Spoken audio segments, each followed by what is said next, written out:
Hello students, welcome back to e-learning classes of PNMRC High School. As you all know, we are about to complete the explanation of chapter 4, sorting materials into groups. We have completed the topic named as properties of materials from our textbook, and now we are going to start with left out topic. So open your textbooks and come on page number 32. When you will open page number 32, you will find that we have completed the first paragraph in our previous video. Today we are going to start with the second one. We can therefore group materials as opaque, transparent and translucent. कल हमने पढ़ा था कि transparency में 3 अलग अलग सब topics पढ़े थे, जिसमें एक था ट्रांसपेरेंट, एक था ओपेक और एक था ट्रांसल्यूसेंट. ट्रांसपेरेंट ये जिसके हम आर पार देख सकते हैं, फॉर एग्जांपल आपके विंडो के ग्लासेस. ओपेक वो था जिसके थ्रू हम देख ही नहीं सकते, for example would. And translucent वो चीज़ थी जो हमें दिखेगी बट नॉट क्लियर, ब्लर. तो हम ये 3 चीज़ों को ध्यान में रख के अलग अलग ऑब्जेक्ट्स को या अलग अलग मटेरियल्स को अलग अलग ग्रुप में डाल सकते हैं. पहेली suggested covering the glass of a torch with your palm at a dark place. Switch on the torch and observe the other side of the palm. She wants to know whether palm of your hand is opaque, transparent or translucent. That means जब आप torch की light जलाते हो तो torch के आगे जो mirror होता है उसके ऊपर आप अपना पाम रखोगे जब अंधेरे में, तो आपको क्या दिख रहा है? क्या आपको टॉर्च की दूसरी साइड, दैट इज़ बाहर की साइड के ऑब्जेक्ट्स दिखाई दे रहे हैं? तो हम उसको किस में डालेंगे, ट्रांसपेरेंट में, ओपेक में या ट्रांसलूसेंट में? We learned that materials differ in their appearance and the way they mix in water or other liquids.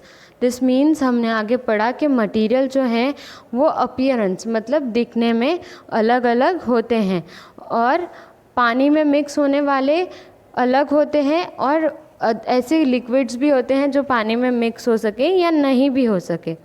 They may float or sink in water or may be transparent, opaque और translucent. हमने ये भी देखा कि कोई materials ऐसे हो सकते हैं, कोई ऑब्जेक्ट्स ऐसे हो सकते हैं जो पानी में फ्लोट करे और कोई कोई ऐसे हो सकते हैं जो सिंक करे.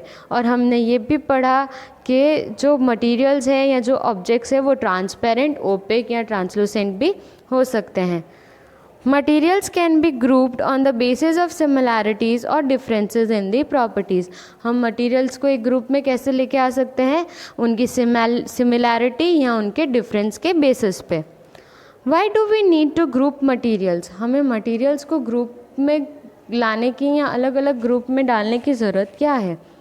In everyday life we often group materials for our convenience. At home we usually store things in such a manner that similar objects are placed together.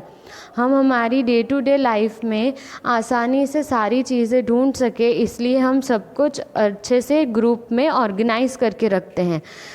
जैसे कि घर पे भी अगर आप देखोगे आपके किचन में आपकी मदर जो है वो कांच की सारी बर्नी या कांच की सारी बॉटल्स एक जगह रखती है, वेरेज उनको जो चीज़ें कम यूज़ में होती है वो सब वो एक जगह रखती है, तो वो भी अलग अलग ग्रुप्स बना के रखते हैं. Such an arrangement helps us to locate them easily. मतलब अगर हम ऐसे ऑर्गेनाइज करके रखते हैं तो हमें जो भी चीज़ ढूंढनी है हमें ईजीली मिल जाती है. Similarly, a grocer usually keeps all types of biscuits at one corner of his shop, all soaps at other, while grains and pulses are stored at some other places. मतलब जो भी ग्रॉसर होता है वो भी क्या करता है, अलग अलग शेल्फ में अलग अलग चीज़ों को सेग्रीगेट करके रखता है. अगर आप कोई भी मॉल में जाते हो, फॉर एग्जांपल डी मार्ट और you go to Osia hyper market, आप सब ने देखा होगा कि एक शेल्फ होता है वहाँ पे सिर्फ साबुन होते हैं, एक शेल्फ होता है जहाँ पे बिस्किट्स होते हैं, एक शेल्फ होता है जहाँ पे शैम्पूज़ होते हैं. तो मतलब ऐसे अलग अलग ग्रुप बना के रखा जाता है ताकि हमें जो भी प्रोडक्ट चाहिए हम वहाँ पे जाएं और इजीली वहाँ से ले सकें. जहाँ पे ग्रेन्स और पल्सेस होते हैं वो भी सेक्शन पूरा अलग से होता है. There is another reason why we find such grouping useful. और एक रीज़न है कि हमें ये ग्रुपिंग यूज़फुल कैसे लगती है या हमारी लाइफ में ग्रुपिंग यूज़फुल कैसे मानी जाती है। Dividing materials in group makes us it convenient to study their properties and also observe any pattern of these properties। मतलब अगर मटेरियल अलग अलग ग्रुप में डिवाइड करके रखा है तो हमें उसकी प्रॉपर्टीज़ या उसका पैटर्न देखने में या जानने में आसानी होती है। फॉर एग्ज़ाम्पल, अगर आप अपने लिए कुछ टॉयज़ या आप अपने लिए कपड़े लेने जा रहे हो तो आप वहाँ पे देखते हो कि एक ही शेल्फ़ में अगर आप टी शर्ट या शर्ट्स डिमांड कर रहे हो तो एक ही शेल्फ़ में बहुत सारी टी शर्ट्स और शर्ट्स पड़ी होती है। तो आपको अलग अलग शर्ट्स के अलग अलग कलर्स दिखाई दे सके, अलग अलग पैटर्न्स दिखाई दे सके, इसलिए वो इस चीज़ में भी यूज़फुल होती है। We will study more about this in higher class. इस टॉपिक के बारे में आप लोग आगे भी पढ़ोगे जब आप और भी हायर स्टैंडर्ड में जाओगे। So students, I hope you all are clear with the explanation of our chapter 4, and now you all will be provided with PDF of this chapter which you all are going to write in neat and clean handwriting in your notebooks. We will meet very soon with our new chapter. Till then, keep learning, keep completing your notebooks, stay home, stay safe, take care of yourself. Thank you.